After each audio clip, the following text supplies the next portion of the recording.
दोस्तों, आज के वीडियो का जो मेन मकसद होगा वह आपको एक प्रेरणादायी कहानी से अवगत कराने का होगा। इसे समझने के लिए मेरा साथ दीजिएगा। दोस्तों, एक लड़के ने अपने पिता से कहा, पापा मुझे नया मोबाइल फ़ोन चाहिए। पिता ने कहा, बेटा कुछ दिन रुक जाओ, फिर मैं तुम्हें नया फ़ोन दिला दूंगा।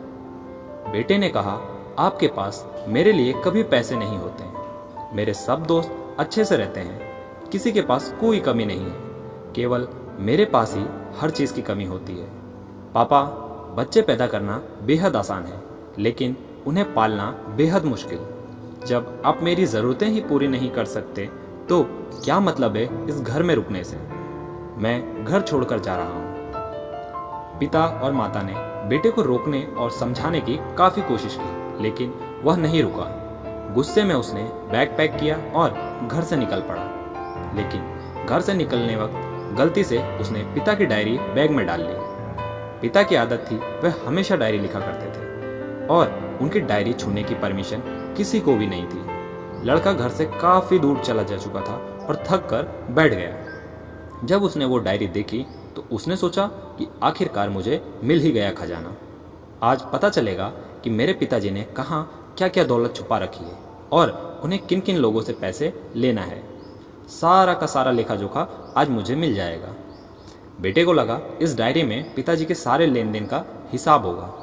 जैसे ही लड़के ने उस डायरी को पढ़ना शुरू किया, उसकी आंखों से आंसू बहने लगे। डायरी के शुरुआती पन्नों में बेटे को जो बाइक दिलानी थी उसका हिसाब लिखा था। EMI पिताजी अब तक चुका रहे थे। दूसरे पन्ने में उनके कॉलेज की फीस और एडमिशन का कर्ज लिखा था कि उन्हें इन लोगों को इतने पैसे वापस देने हैं। और सबसे आखिरी पन्ने पर था कि बेटे को अब मोबाइल दिलाना है, उसके लिए मुझे कौन कौन कर्ज दे सकता है। उन सभी लोगों के नाम लिखे हुए थे। बेटे ने जैसे ही सब पढ़ा, वो पागलों की तरह रोने लगा और रोते रोते दौड़ता हुआ घर लौट आया। जैसे ही उसने घर आकर देखा, माता पिता कोने में बैठे रो रहे थे। बेटा अपने पिता के पैरों में गिर पड़ा, रोने लगा कि पिताजी मुझे माफ़ कर दो। पिताजी ने कहा, बेटा तू मत रो, तुझे मोबाइल दिलाना मेरा कर्तव्य है। बेटे ने कहा, पिताजी मुझे आपसे कुछ नहीं चाहिए। मुझे पता चल चुका है कि इस डायरी में हम लोगों से आप क्या छुपाते थे। मैं अब आपको कोई चीज़ नहीं मांगने दूंगा या मैं नहीं मांगूंगा। मैं मेहनत करके बड़ा आदमी बनूंगा और सब ठीक करूंगा। यह सुनकर पिताजी बेटे को गले लगा लेते हैं। दोस्तों, माँ बाप अपना पूरा जीवन, अपनी पूरी खुशी आपके लिए कुर्बान कर देते हैं, लेकिन कुछ बच्चों को लगता है कि माँ बाप ने कुछ नहीं किया। वे कभी आपको अपनी समस्या नहीं बताते, भले ही वे खुद कितनी भी समस्या से गुजर रहे हों। रिश्तेदार भी उन्हें नीचा दिखाने होते लगते हैं, वे सह लेंगे।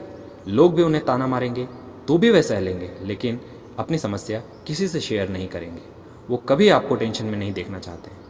अब आपका फ़र्ज़ क्या बनता है? अपने माँ बाप को अच्छी तरह रखना व उन्हें सारे सुख देना, ताकि वो भी अपने जीवन का बचा हुआ समय सुख में गुजार सके। यदि आप नींद में सोए हों तो अब जाग जाइए और अपना करियर बना लीजिए, क्योंकि अगर माँ बाप के रहते कुछ नहीं कर पाए तो बाद में आप सोने का महल बनवा भी लेंगे तो उससे कोई फ़ायदा नहीं।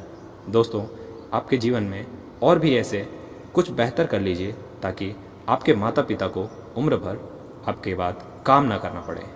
दोस्तों, फिल्मों की नकली कहानी आपने बहुत शेयर की होगी, इसे भी एक बार शेयर कीजिए, लाइक कीजिए और बने रहिए हमारे साथ। मिलते हैं अगले वीडियो में, तब तक के लिए धन्यवाद।